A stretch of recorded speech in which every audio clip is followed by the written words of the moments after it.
Όταν εγώ ευχαριστώ το Θεό για αυτά που μου πρόσφερε και με προσφέρει, ερεθίζω, προκαλώ το Θεό να μου δώσει ακόμα περισσότερα από ό,τι μου έχει δώσει.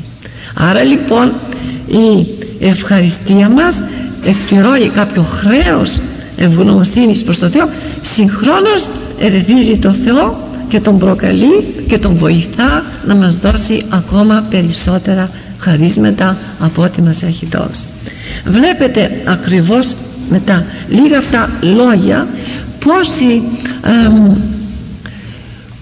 ευεργεσία έχουμε από το Θεό. Βέβαια, όσα και να μιλήσουμε, όσα και να πούμε όλα τα χρόνια της ζωής μας να εξαντλήσουμε μιλώντας για την εσπλαχνία του Θεού, ποτέ δεν θα κάνουμε αρχή της απείρου εσπλαχνίας του Θεού.